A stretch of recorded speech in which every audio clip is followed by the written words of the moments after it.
How's it going, everyone? Hope you guys are having a good day. And today we're talking about the M2 MacBook Air. Now, I feel like this is one of those situations where everyone is very divided regarding the value you're getting for your money on Apple's entry-level laptop. Now, keep in mind, this also happens to be a very, very popular laptop. And before I can just fully outright make a recommendation, let me explain to you how exactly I got there. Now, one of the things you don't need to stress out over is your choice in a solid wallet, such as today's sponsor, Extra. So I've been using an Extra wallet for the past 2 years now, and I really wanted to battle test it before bringing it on as the first channel sponsor. They make really reliable quality wallets that I find well worth the money, considering the material choices they went with: aluminum, carbon fiber, vegan, and Italian leathers, plus all the smart features packed in like AirTag support, solar tracking, and RFID blocking panels. So one of my favorite features is the quick access card button that I've deployed like thousands of times now, so you don't have to fumble with your wallet. I seriously can't recommend it enough, and if you're into it, check out in the link below where you can use the offer code SPECTRE to save up to 25% and support the channel while you're doing it. So when you're looking for a specific laptop, you normally need to find a role or purpose for that machine. If you're a student, I can guess you're probably gonna use it for school, and if you're a programmer, you're probably gonna use it for programming. Now, when you have an idea of what you're looking for in a laptop, you then usually go out and look for those role-focused features within a price bracket you're comfortable getting into. So what's happened with Apple's MacBook Air lineup is that the line between the budget Air and higher end Pro models has been blurred a bit. So it's making the decision a lot more difficult to figure out. And since the M1 Air came out in 2020, it was probably one of the easiest devices on the planet to recommend. You had a lightweight frame, ridiculous performance, great battery life, all for a $1,000 laptop. Like, even most Windows laptops weren't even a consideration. The M1 was just dominating everything for $1,000. It was it. Of course, if you weren't like gaming, of course. Now Apple releases the M2 MacBook Air, and it starts at $1,200. So it's $200 more than the entry-level M1. And every year after a giant leap in a generation, the models that usually come after that are gonna feel less impressive with smaller upgrades. But this year it launched with the all-new body designed around Apple Silicon, which, by the way, I think looks really good. I opted not to get that Batman midnight look and just go with space gray, because I witnessed the absolute horror of oily fingerprints all over it on the display model. Another thing I noticed too was space gray seems to hide scratches better, where if you kind of etch into the paint, you won't see the silvery scratches as well as you could on the midnight model.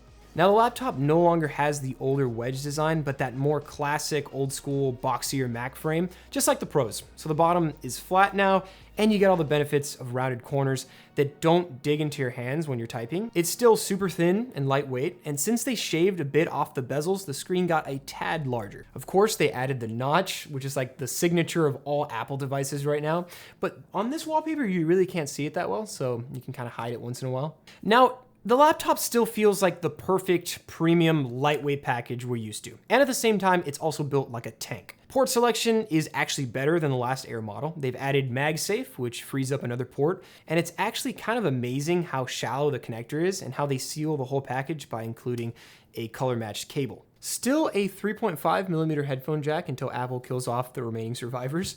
And they went with Thunderbolt 3. Which in reality isn't the biggest deal when it comes to transfer speeds, but the thing that kind of sucks is the lack of external display support. You're not going to be able to run dual monitors with Thunderbolt 3. So if you find yourself using multiple monitors in a setup, like a lot of people do, it kind of sucks. Now, the screen on the laptop is nice, like a good little upgrade over the older model. It's up to 500 nits now, so it's brighter, has good colors, and is still 60 Hertz. There's also an additional 64 pixels up by the notch that can add a little rim at the top of the screen. The keyboard situation is still the Magic Keyboard, which I still really like. However, I feel like the keys got a little shallower, so there's less travel on key presses, while the trackpad is still large enough and has those great tactile haptics. The whole package has tight tolerances, a super smooth hinge, and has one of the best laptop keyboards out there. The layout's large enough where you don't need to compromise with super compact keys, and it's really easy to pick up typing right out of the box. There's no break-in period of training yourself to keep a flow on this keyboard. Apple's still using Touch ID on the Air, which is fine. I do think it gets beat out by Face ID.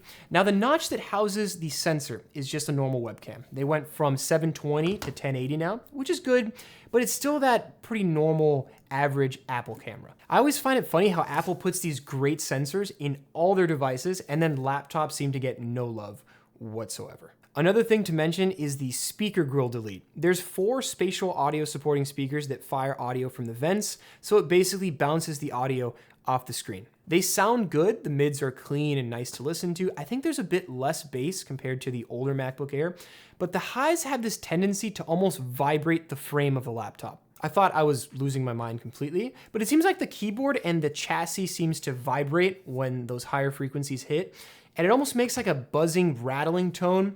It's not the end of the world, but you can definitely hear it if you're trying to listen for it. All right, let's talk performance now. So there's a lot of competition in this thin and light space right now. The Air is absolutely still a top contender, but when you start looking at its pricing, you also have to make some considerations regarding the decision you're gonna make. A $1,200 computer should really have more than 8 gigs of RAM and 256 gigs of storage. Also, considering that bumping up the storage to 512 is another $200, it's kind of insane. So if you have a normal workflow, use optimized apps, Apple's saying that the efficiency of M2 should be around 18 hours of battery life.